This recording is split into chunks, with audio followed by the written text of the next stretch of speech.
Buenas a todos, estamos una vez más aquí reunidos para terminar con esta preparación de Adviento para la Navidad que ya se acerca.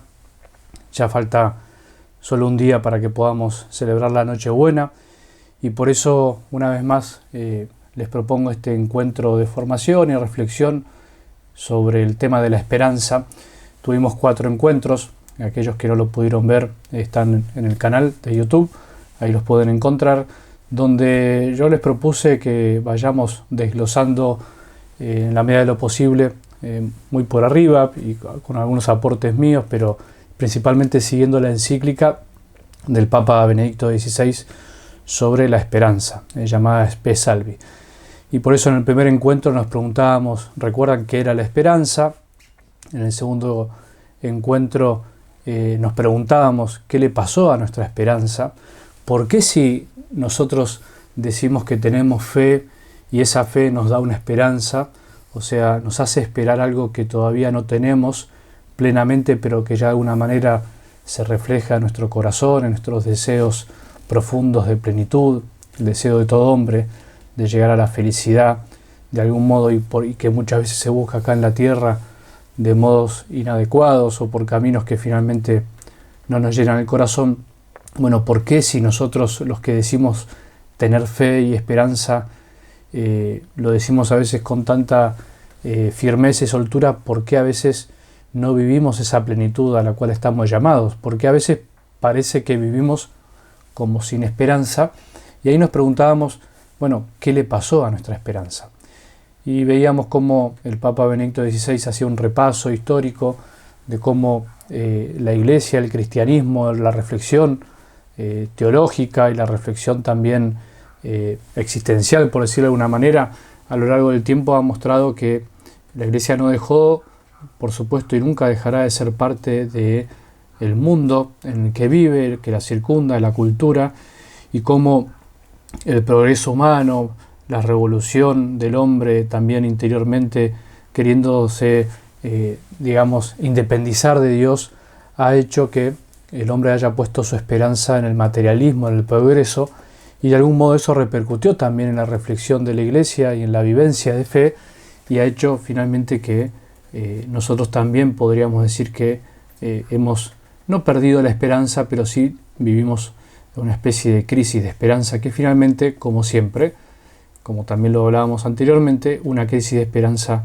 no es otra cosa finalmente que una crisis de fe, ¿no? Porque cuando pierdo la esperanza, cuando dejo de poner mi mirada en el cielo, en lo verdaderamente permanente y eterno, eso repercute en mi presente, repercute finalmente en mis decisiones concretas de cada día, y por eso a veces podemos decir que tenemos fe, pero en el fondo no comportarnos como hombres de fe.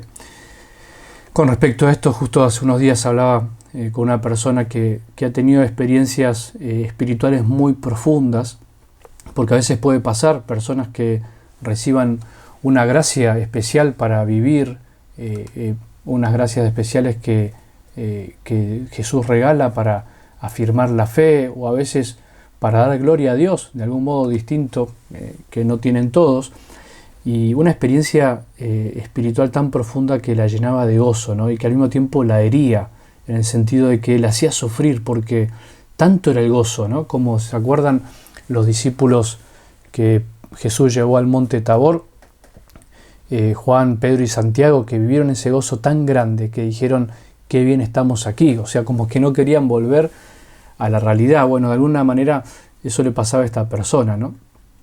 El gozo era tan grande que le costaba después la realidad. ¿Por qué? Porque al experimentar lo que significa estar unido íntimamente a Jesús, a nuestro Dios, sentirlo en el alma profundamente, hace que finalmente lo de la tierra parezca realmente poca cosa, ¿no? Como lo que realmente es, pero que el común de los mortales a veces no nos damos cuenta.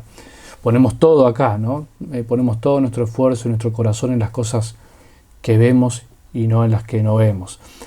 Pero les decía, y esta persona le pregunté, bueno, ¿cómo estás de esas experiencias? Y me decía, bueno, ya se me fueron, pero me quedó un sello en el alma, no sabía cómo explicarlo, me quedó una marca en el alma tan grande que ya no me lo puedo olvidar, y que también me hace sufrir, porque ya todo lo de la tierra me parece que jamás me va a dar esa felicidad que yo experimenté en ese momento, ¿no? Bueno, esto que me contó una persona sin que yo esté hablando directamente sobre este tema, me hizo acordar esto que hablamos en los encuentros anteriores, que decía el Papa Benedicto XVI, ¿no? La esperanza nos da algo, ¿no? O sea, ya tenemos algo en este momento en el corazón que nos hace anhelar el futuro y al mismo tiempo nos da la certeza de ese futuro mejor y pleno que todos deseamos vivir.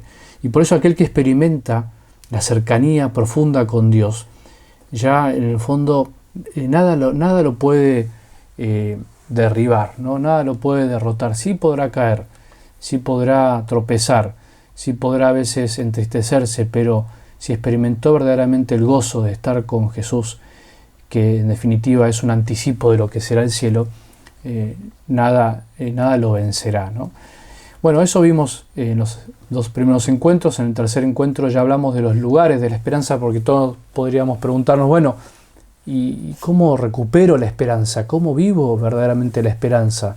¿Dónde finalmente alimento mi esperanza, ¿no? Y ahí hablábamos de los lugares de aprendizaje y de entrenamiento, de ejercicio, podríamos decir, de la esperanza, y veíamos fundamentalmente dos, ¿no? La oración y después el actuar y el sufrir.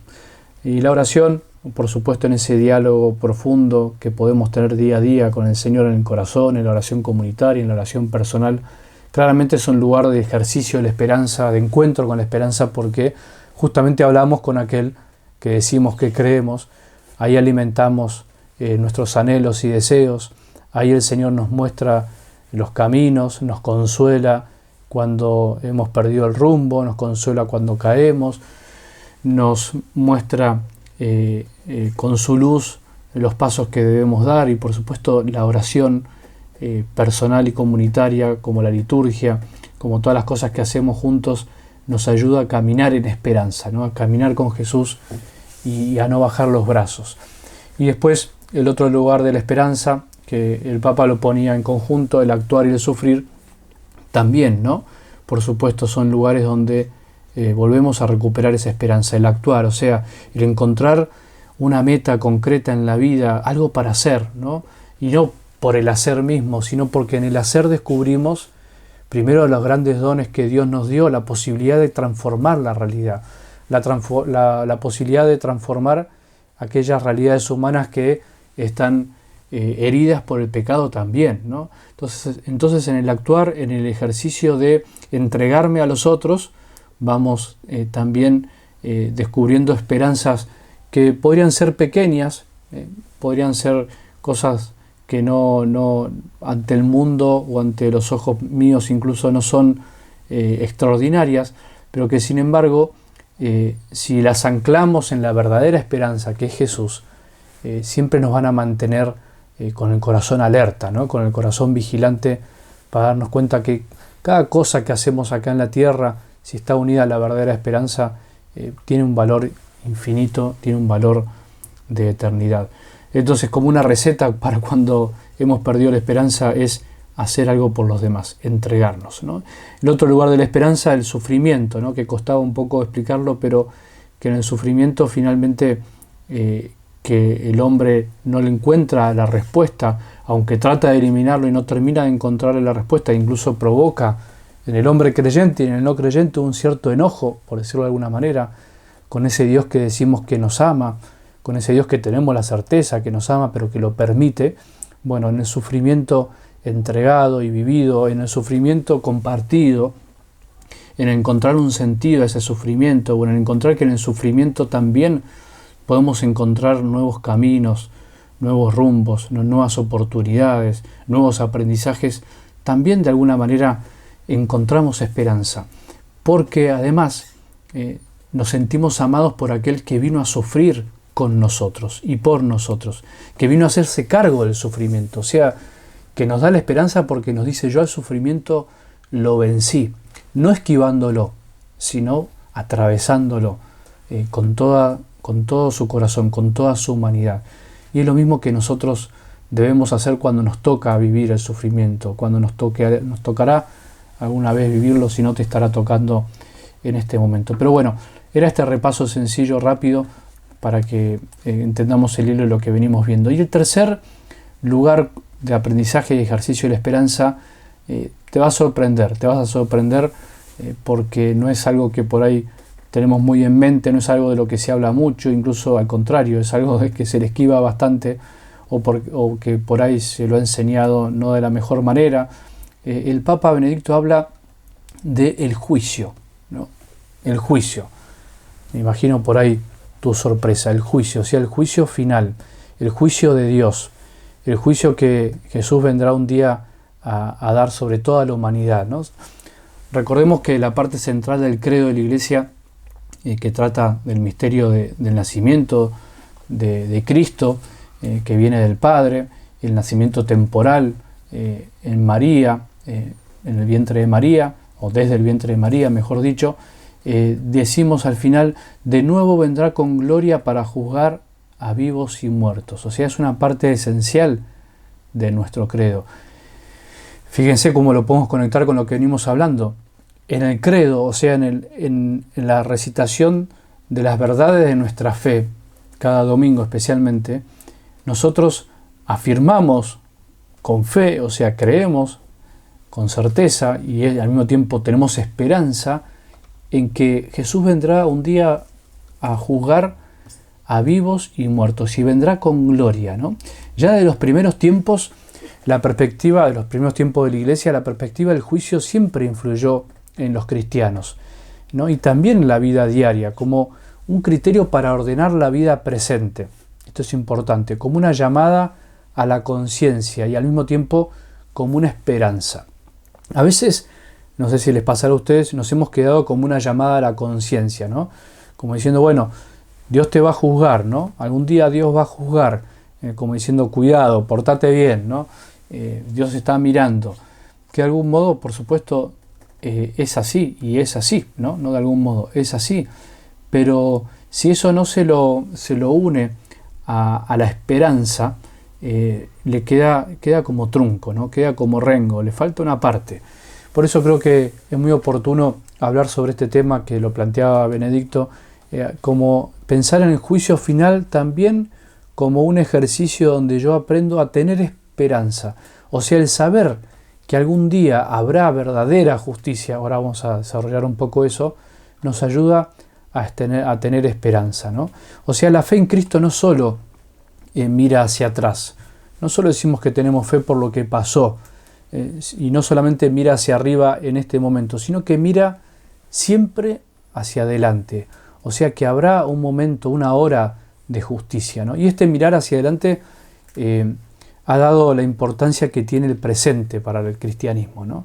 O sea, el mirar para adelante nos afirma bien el presente, ¿no? En un tiempo era habitual representar en las iglesias, ¿no?, antiguas, en el lado oriental, ¿no? O sea, en el lado donde salía el sol, ¿no? Se hacía habitual representar al Señor como rey, ¿no?, que volvía como rey. Era como una imagen de la esperanza, ¿no? Ese sol que nace de lo alto algún día vendrá a juzgar a vivos y muertos. Por supuesto que después la iconografía y las pinturas le dieron un carácter a veces más amenazador, ¿no?, como el juicio de Dios que venía, que hoy obviamente, dice el Papa, fascinaba más a los artistas que a la esperanza, ¿no? Pero bueno, más allá de esos detalles, lo importante es mostrar cómo ya en el arte de la Iglesia esto ya estaba muy presente, ¿no? Pero como siempre, el Papa Benedicto nos ayuda a interiorizar sobre la historia. En la época moderna, la idea del juicio final se ha caído, ¿no?, o se ha desvanecido, o ha perdido un poco ese verdadero sentido de esperanza que tenía, ¿no? Y por eso la salvación se orientó casi exclusivamente, como decíamos también la vez pasada, a la salvación personal, la salvación del alma, ¿no? Una salvación muy personal, que por supuesto tiene eso y es así, pero le falta, como decimos siempre, una parte de la verdad, ¿no? El ateísmo de los siglos XIX y XX, por tener sus raíces, dice el Papa, y su finalidad es de algún modo un moralismo, ¿no? O sea, como el ateísmo en el fondo fue una protesta contra las injusticias del mundo y las injusticias de toda la historia, un mundo en el que hay tanta injusticia, tantos sufrimientos de inocentes y tanto cinismo incluso del poder, decía que no puede ser obra de Dios, de un Dios bueno, ¿no? Que este mundo no puede ser obra de un Dios bueno, y por eso empezó a descreer de todo esto y a despreciar, ¿no? Entonces, ¿cómo va a venir un juicio de un Dios bueno si ahora experimentamos que no hay un Dios bueno, ¿no? Que todavía hay sufrimiento? Y bueno, hay que contestar que este Dios, precisamente en nombre de la moral, y que justamente por ser un Dios bueno, vendrá algún día a establecer esa justicia, ¿no? Que esta justicia no se puede encontrar acá en la tierra, ¿no? Entonces, para poder entender mejor esto, lo que quiero decir es que la crisis de humanidad que hubo en los últimos siglos, el apartarse de la verdad de Dios de los últimos tiempos, ha hecho que esta idea de juicio sea de una idea de juicio totalmente sin esperanza, ¿no? Y justamente por la experiencia profunda de sufrimiento del hombre y ver que esta pretensión de la humanidad de encontrar la plenitud en la tierra, una esperanza acá en la tierra, en las cosas materiales, ha hecho que finalmente se lleven a la desilusión, porque el hombre no puede por sí mismo encontrar la justicia plena en este mundo. El hombre no pudo ni podrá responder al sufrimiento de todos los siglos. Entonces, esta gran crisis que ha llevado también al ateísmo moderno y a lo que estamos viviendo hoy, ha hecho que de alguna manera se pierda esta idea del juicio final como esperanza, ¿no? Pero ¿dónde está nuestra esperanza, ¿no? Y volvemos ahí a poner la mirada en Cristo. En el Cristo que se hizo hombre, ¿no? En Él, en el crucificado. En ese crucificado se lleva al extremo la negación de las falsas imágenes de Dios. Porque en el fondo es esa incapacidad que tenemos de ver a Dios como verdaderamente es, de poder comprender al Dios bueno que se hizo hombre en Jesús y verlo como realmente es, ¿no? Dios se reveló con un rostro precisamente en la figura de un Dios sufriente también, que compartió la condición del hombre abandonado, ¿no? De algún modo por Dios, abandonado entre comillas, o lo que siente el hombre, se abandonó, tomándolo consigo, ¿no? Este inocente, este Jesús que sufrió por nosotros y que sufre, se convirtió en nuestra esperanza. O sea, Dios existe y Dios Padre vino a crear esa justicia de un modo que nosotros no somos capaces de concebir, no podemos entender, porque la justicia de Dios no es como la justicia de los hombres, ¿no? Entonces, esto que lo decimos con certeza, por supuesto, es una verdad de fe que tenemos que experimentar. No puede encontrar la solución a todos los sufrimientos en la vida. El hombre no puede. Y por eso Jesús vino a darnos las respuestas, ¿no? Vino a mostrarnos que con su entrega venció a la muerte y con su resurrección nos devolvió la esperanza, ¿no? Sí, podemos decir, existe justicia. Existirá la justicia definitiva. Existe de alguna manera esto que el hombre también quiere eliminar, el sufrimiento del pasado. Dios de algún modo lo reparará. La reparación restablecerá, ¿no?, el derecho, ¿no? Por eso la fe en el juicio final es ante todo y sobre todo esperanza, ¿no? Acá hago un punto, y con esto no tenemos que quedar. La certeza de que habrá un juicio, de que Cristo vendrá con gloria a juzgarnos, veremos ahora de qué manera, nos da una esperanza, ¿no? Cuando sufrimos, cuando parece que los malos triunfan, cuando parece que da todo lo mismo, cuando tenemos esa sensación de que da lo mismo ser bueno que malo, cuando incluso desde la Iglesia se habla de que la misericordia finalmente será lo mismo para todos, entonces dará lo mismo haber luchado por la santidad que no, vamos a ver que no es así. Eso nos da esperanza y nos da firmeza, voluntad, ánimo, deseos de seguir haciendo el bien, de seguir luchando para que esa justicia de Dios algún día me retribuya, ¿no? De algún modo todo lo que yo intenté hacer. Decía el Papa Benedicto que está convencido de que la justicia, en definitiva, entonces es el argumento esencial, o sea, el argumento más fuerte en favor de la fe en la vida eterna. O sea, el saber que habrá justicia es lo que le da sostén a nuestra fe, ¿no? O sea, es un motivo importante para creer, dicho de otra manera, que el hombre está hecho para la eternidad, el hecho de que va a haber justicia, ¿no? Porque si nosotros pensamos que la injusticia de la historia es la última palabra, bueno, finalmente, ¿dónde se asienta nuestra fe, ¿no? Si finalmente la injusticia va a triunfar, bueno, ¿dónde está nuestra fe, no?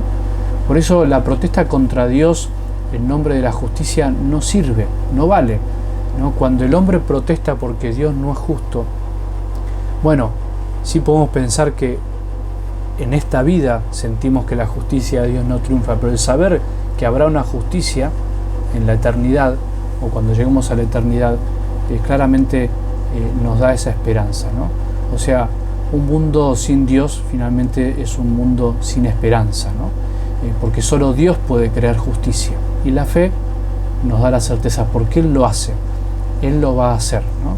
Entonces, la imagen del juicio final no es en primer lugar, no tiene que ser en primer lugar una imagen terrorífica, ¿no? Me imagino que cuando yo te dije al principio que un lugar de la esperanza es el juicio, a veces nos viene esa imagen, ¿no?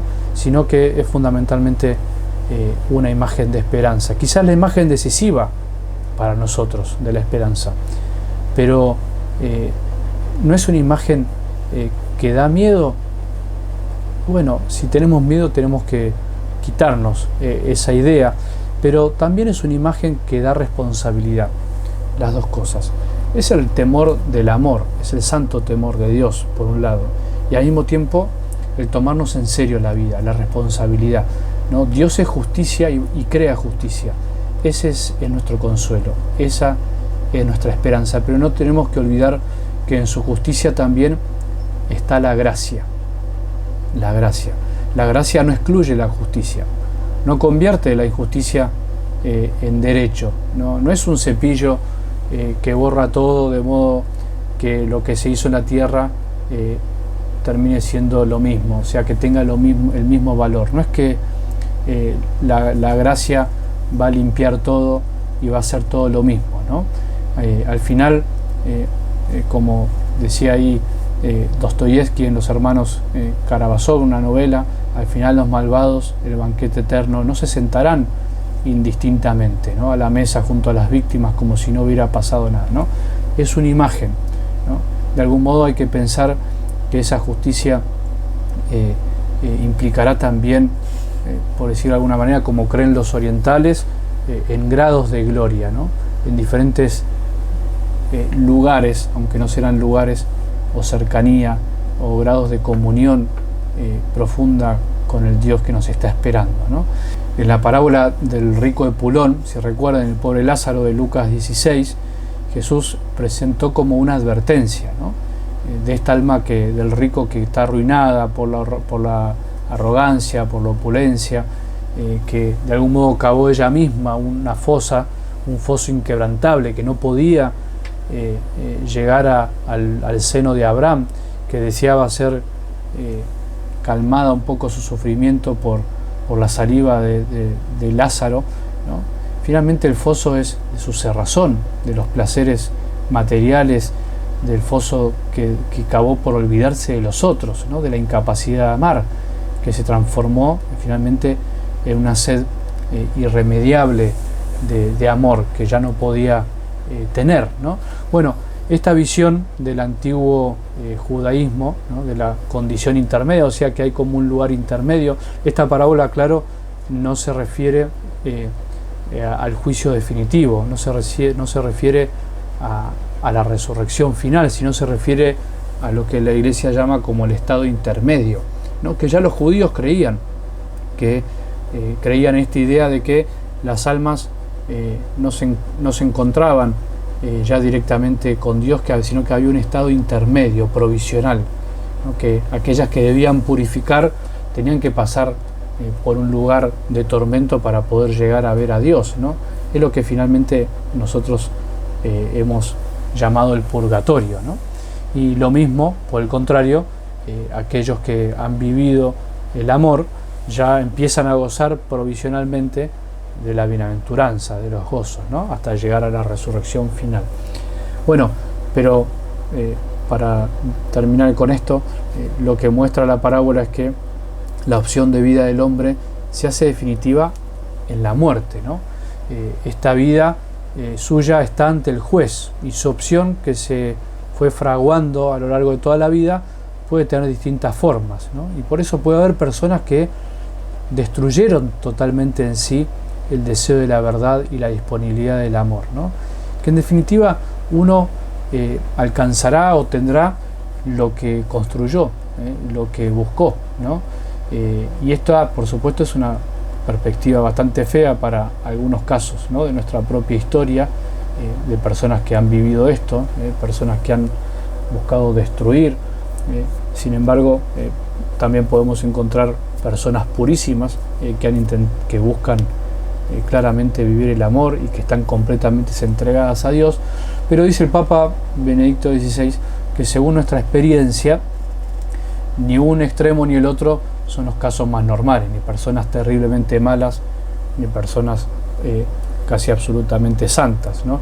La gran parte de los hombres, eso podemos suponer, siempre les queda en lo más profundo de su ser, de su interior, una apertura a la verdad y al amor a Dios, ¿no? Y por ahí en algunas opciones concretas de la vida, esas opciones o esa apertura a la verdad se empañó por haber elegido el mal, como nos pasa a nosotros. Podemos tener una continua apertura a la verdad, al amor, al bien, y sin embargo a veces por haber elegido mal, eso se empaña, ¿no? Pero ahí se pregunta, y nos podemos preguntar nosotros, ¿qué pasa con esas personas, como este caso de los más normales, podríamos decir, cuando se encuentren ante el juez, mejor dicho, ¿no? O sea, ¿qué pasará con toda esa suciedad, por decir así, o esos errores que vamos acumulando durante la vida? ¿Se harán de repente irrelevantes? O sea, Dios no lo tendrá en cuenta.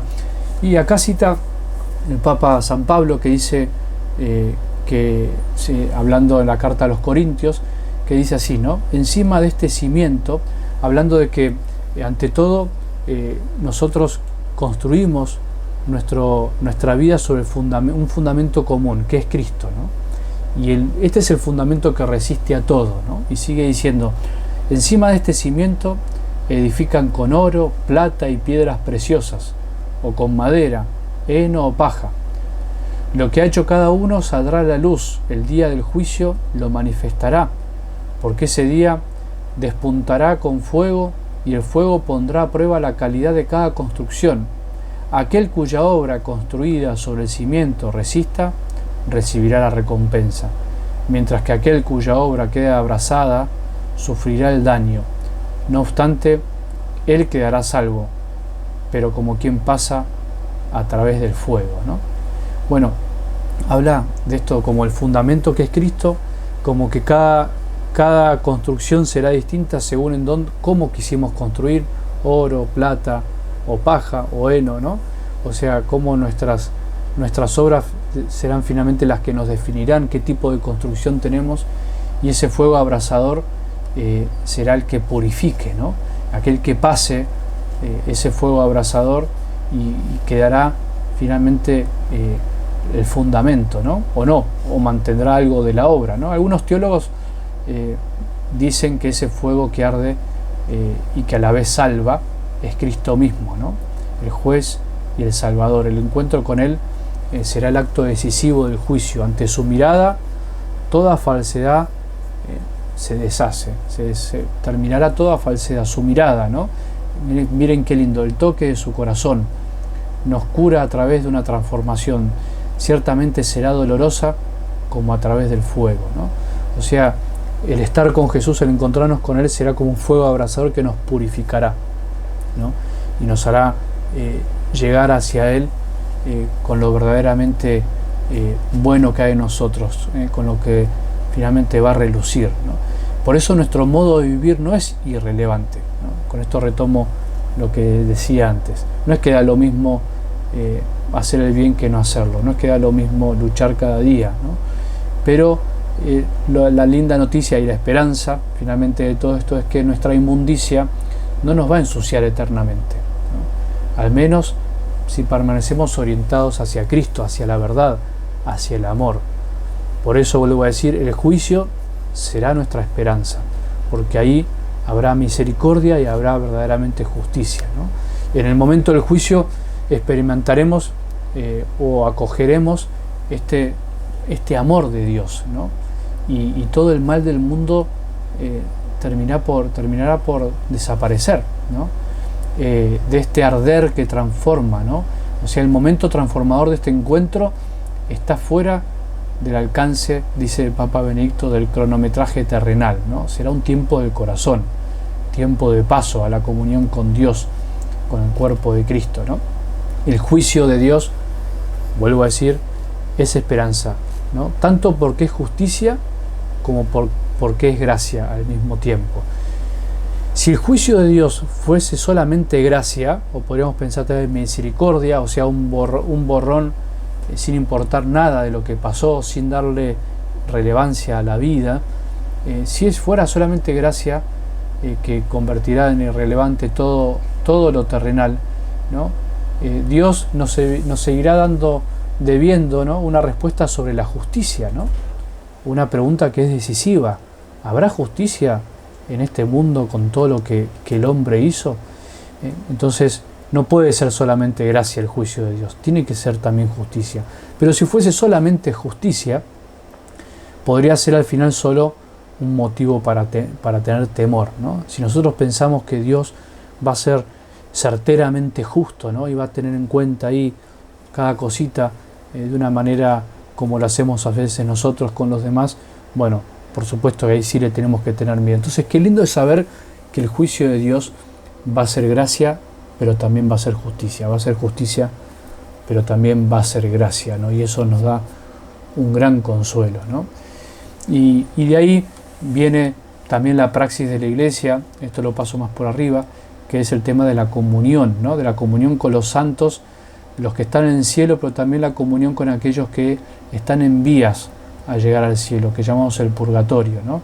Y esto tiene que ver con que no nos salvamos solos, ¿no? Entonces qué lindo que es saber que nosotros también podemos interceder por aquellos que están en estas vías de purificación, ¿no? Entonces, y uno puede decir, bueno, ¿qué puedo hacer yo? ¿Qué tengo que ver yo con otros, ¿no? Que no conocí incluso, pero podemos pensar en seres queridos? Bueno, nadie vive solo, ni tampoco nadie pecó solo, ¿no? Y nadie se salva solo. En nuestra vida continuamente hay otros. Entonces, nuestra gratuidad, nuestra entrega, nuestra oración puede significar muchísimo. Y será lo mismo que harán por nosotros el día que nos toque partir. Por eso nuestra esperanza es siempre y esencialmente también esperanza para los otros, ¿no? Solamente es así esperanza para mí, ¿no? ¿Quién quiere tener esperanza solo? Cuando yo soy el que puedo dar esperanza, no solo con mi obrar a los demás, sino también esperanza a aquellos que están en vías de ver a Dios, también eso redunda en mi propia esperanza, ¿no? Y por eso nos podemos preguntar, ¿qué puedo hacer yo para que otros se salven también? Para que surja de ellos también un motivo para vivir. Cuánto bien nos hace cuando encontramos ese sentido de nuestra vida, cuando nos transformamos en dadores de esperanza, ¿no? Bueno, creo que hasta aquí ya es suficiente. Creo que hemos escuchado cosas muy interesantes y que son profundas, que por ahí no alcanzan, por supuesto, para este breve encuentro, pero creo que reflexionar sobre la esperanza y sobre este tema de juicio que a veces se le da poca importancia nos puede ayudar, ¿no? Y hablando de esperanza, no tenemos que olvidarnos de María, la estrella de la esperanza, ¿no? Con un himno del siglo 8 y 9, la Iglesia saluda a María, la Madre de Dios, como estrella del mar, Ave Maris Stella, ¿no? La estrella del mar. La vida humana para nosotros es un camino, ¿no?, hacia la meta.